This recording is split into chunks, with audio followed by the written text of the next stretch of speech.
Downtown Chicago, over 7,300 restaurants, hundreds of museums and art galleries, and of course the great sports scene, and a little south of town. Part of that sports scene, Chicagoland Speedway, where the NASCAR Nationwide Series is ready to run the Jimmy John's Freaky Fast 300 in just moments. Our ESPN in-race reporter on the day is a young man, third-generation race driver, Ryan Blaney, who's aboard some very stout equipment. Hasn't mattered who's been behind the wheel this year. Roger Penske's 22 has been a factor in each and every one of these Nationwide Series races, and Blaney with that big win at Bristol a few races ago behind the wheel for himself. He's lined up on the outside of the front row for today's race, and he's our ESPN in-race reporter. Let's talk to him. Hey, Ryan, Dale Jarrett, you have a copy, bud?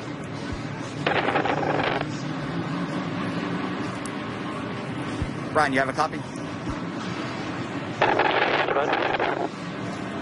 Okay, sorry, we weren't quite getting you there. Hey, Ryan, we've got a couple of mailbag questions from your fans here today, and Brian from Scottsdale, Arizona asked, how have you been able to stay consistent in your starts despite not running each week?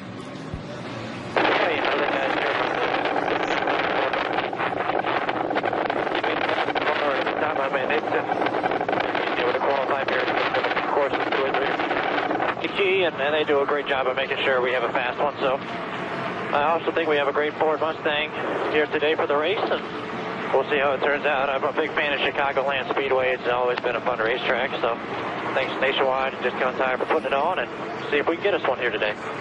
All right, Ryan. Our second mailbag question comes from Jeremy in Charlotte, North Carolina. How has working with Jeremy Bullins benefited you as a young driver? Maybe Jeremy wrote that question. It might be a trick question, but Jeremy Bullins has been great, and he's done so much for this team and this Nationwide car. It's been a privilege to be able to work with him since 2012, and really we've come a long way, and it's been great to be able to win races with him, and I'm excited for the future. All right, thanks for talking with us. We'll look forward to talking with you later on. So now Andy's going to talk to your crew chief, Jeremy Bullins, and we'll see if that was him. We'll tell if he's blushing down there or not. 10-4. Hey, Jeremy, Andy Petrie in the booth. You have us? Sir. Hey, Jeremy, you're locked in a spirited battle for the team championship with that Joe Gibbs 54. And we talk about the Drivers' Championship a lot, especially this time of year. But how important is this team and year-long championship to your team? It's really important. I think the last 2 years, the 22 and the 54 teams have separated themselves and shown that they're the two best teams in the Nationwide garage. So it's fitting that we're fighting with those guys again, and hopefully we can come out with the same result we did last year. It was a really good battle and came all the way down to the end, but hopefully we can come out on top again. Okay, Jeremy. Well, thanks a lot for talking to us. Good luck. You've had a good season so far. Thank you, guys. And by the way, no, we don't believe Jeremy Bullins submitted that question through our ESPN.com mailbag. Great high-definition onboard views for you today from Chicagoland, riding with the pole sitter Brian Scott, who's carrying our Sunoco on board. Kevin Harvick, the Jimmy John's onboard camera. Trevor Bain's got the AquaCare on board. Regan Smith has our Chevy camera. Chase Elliott, the Nationwide Insurance on board. Ryan Blaney, the Ford EcoBoost on board. Kyle Larson has our Goodyear camera, and Kyle Busch has our Toyota on board. And a quick reminder that NASCAR.com/RaceBuddy has enhanced race action today from Chicagoland Speedway, including all those high-definition onboard views. Feel free to check it out. We're going to check out some stories from pit road and focus on some of the drivers we think will be big factors in this race. We start with Vince Welch. Alan, back in July, Chase Elliott drove this 9-car to Victory Lane here at Chicagoland Speedway in his first trip ever here at Chicagoland. Now, they haven't won since, but it has been a good stretch. They posted 4 straight top 5s, and they've also expanded their championship lead. Certainly a strong stretch for this team, but make no mistake, they want more victories, and they believe they can get another one today here at Chicagoland. Jamie? And Regan Smith trails Chase Elliott in the point standings by 19. Well, today could be another struggle for the 7 team. Regan told me the last time they raced here in July, it was the worst race of his career. So they threw out those notes and brought a completely different setup. They're hoping only to go uphill from here. Dave Burns? RCR teammates Brendan Gaughan and Paul Menard have already won this season. Brian Scott has not. And crew chief Phil Gould told me it's starting to wear on them. Their best finish of the season, 3rd place, came on the road course at Mid-Ohio. With pole position today, they may be on the right course for Brian's first career nationwide victory. Dr. Jerry Punch? Sprint Cup chase contender Eric Almirola has not entered a nationwide race since March of last year, but he's entered here and in 2 weeks at Dover in the 98 car in hopes of using the lap time on Saturday to help the Cup effort on Sunday. Now, he told me a few minutes ago that he knows it's a different right side tire he will race in tomorrow, but he hopes he will find out about the grip and the groove and what will happen over the course of 200 laps here today, and that will help him tomorrow in the Sprint Cup event. Oh, by the way, Alan Bestwick, he said, I also want to win this race. Every driver does. That's entered, absolutely, Doc. So Almirola among those to watch in the field today. So Chase Elliott took the championship lead in the NASCAR Nationwide Series with his victory at this racetrack back in July. He's lined up on the outside of row 2. Keep that attitude and effort going, and we'll have great things at the end of today. Make sure that we stay focused on making the cars better, making the styles better, and focus on the next one. Not worried about the last one. Let's go get them today. Yes, sir. Thanks for everything, guys. Have some fun today. Try to make the right adjustments throughout the race to be there when it counts. Go get them. You know, my old friend BP used to say, the guy that wins has the most fun. Exactly right. So Brian Scott had one of his best tracks statistically in the NASCAR Nationwide Series, chasing that long, elusive victory. Qualified on pole position for this one. He's got Ryan Blaney to his outside, Kyle Busch behind him, and Chase Elliott alongside Kyle Busch. 1.5 mile track, the 300-mile distance, 200 laps the scheduled go. And because of rains yesterday afternoon that canceled final practice for this Nationwide Series and Sprint Cup Series qualifying, there will be a competition caution waved by NASCAR at lap 25 to allow teams to check their tire wear and tinker with their cars just a little bit. Pace cars off. And we are ready to race in Chicagoland.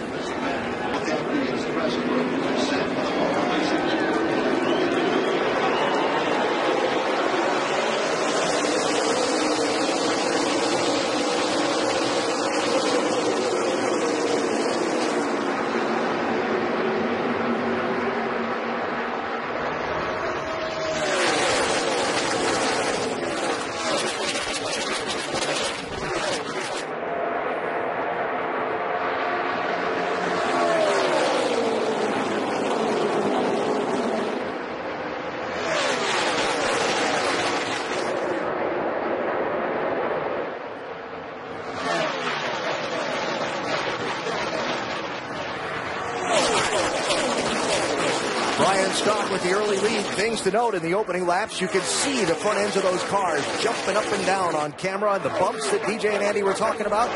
And look at how wide they can spread out over this surface that's got a few years on it now. They can use every bit of this racetrack.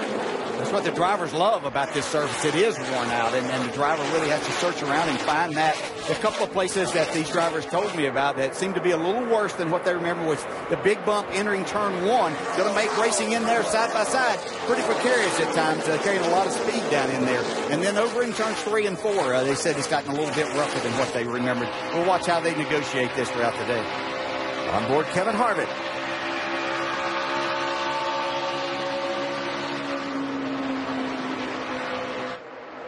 You'd have to think that with the way Kevin Harvick performed in his car in Atlanta a few weeks ago, very similar, obviously 1.5 miles, but the worn out surface and the roughness of it, he sure showed how that things were to be done there on that Saturday night. Little inside move, Regan Smith in the 7 trying to gain some ground, a little wiggle there. Harvick up the track. Yeah, Harvick chasing the back of that car quite a bit early on. He didn't qualify as good as I expected to see this car. Really loose, and I think that the lack of time on the track yesterday is probably going to have a big effect on a lot of these. There'll be a lot of adjustments made there on lap 25. You can see Harvick's car. I mean, he's got a handful right there. Trevor Bayne in the 6 finished second here in the July race, and that's Denny Hamlin in the 20. Talked about him a minute ago. First time on board a NASCAR Nationwide Series car this year.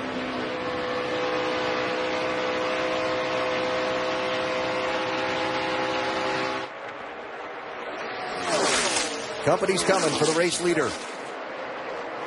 Hey, interesting there. Watch, that was a good move by Brian Scott. You can see Kyle Busch had already kind of set himself up to make a move to the outside there. Brian Scott stayed up a little bit, stayed more in the center of the corner there, kind of took the air that Kyle was looking for to make that pass on the outside, took that away. Now Kyle's going to try the inside. Tough pass on the inside here. Trying to get the run up off. It really flattens out a lot as you go off of turn 2.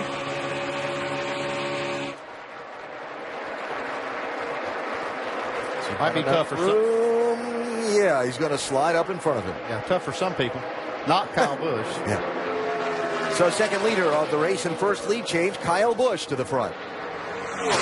We do know this. He won't lead every lap of this race like he did last Friday night in Richmond. We'll say we've already had more leaders than we had last Friday night, haven't we? So that's a good thing. I think we're in for a really competitive race here today, especially after these teams and drivers get in and make a little adjustment to see what this track is going to be like, because they had conditions that were totally opposite of what we have here today. Even though it's still cool, you have sunshine down on this racetrack. You've had practice sessions happening, so the racetrack's changed quite a bit. Yeah, and that's the first lead change we've seen since Atlanta. So we've been waiting on that one. Here's Ryan Blaney looking for second place on Brian Scott.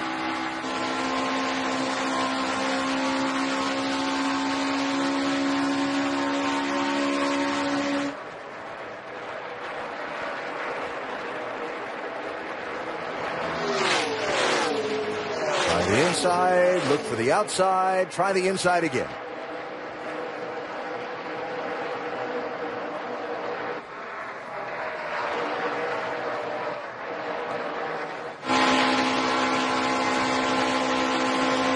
Not going to give up quite yet on that.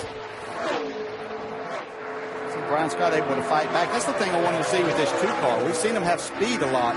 How is that going to translate, and can they get in and have good long runs and things? We've seen a couple of times this year that their car be really good. Can Brian hang on and be in that position to try to take a win here this afternoon? Well, he's hanging on to second for the moment, but he did give up the race lead. Kyle Busch, the early leader here at Chicagoland Speedway in the Jimmy John's Freaky Fast 300.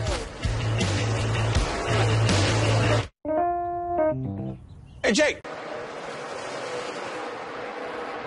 Chicagoland Speedway, Joliet, Illinois, with a NASCAR Nationwide Series. Jimmy John's Freaky Fast 300 is just underway. Kyle Busch is out in front after Brian Scott led the opening 5 laps.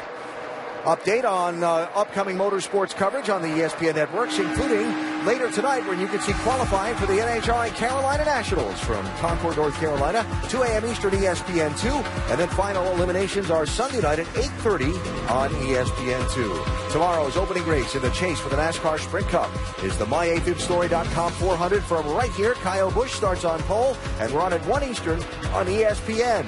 Next weekend, NASCAR Nationwide Series racing at Kentucky Speedway 1 week from today. See it on ESPN News next Saturday night at 7 Eastern Time.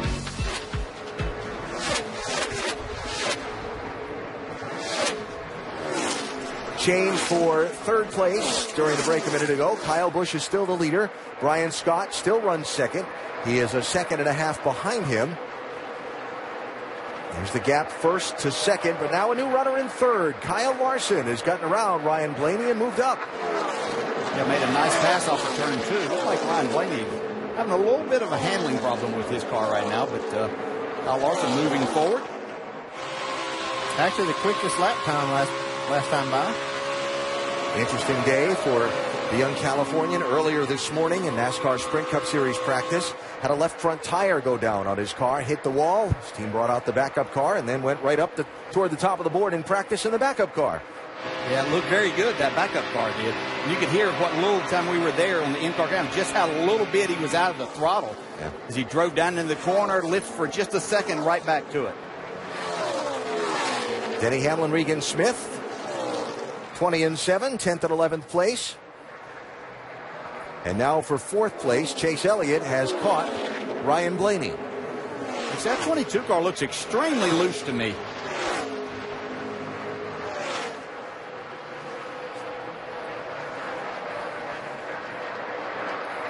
Well, the loose handling race car may not be the only problem that Ryan Blaney's having in that 22. Remember when we had a little difficulty hearing him in the first part of our ESPN In-Race Reporter segment? Well, apparently we're not the only ones having trouble hearing him.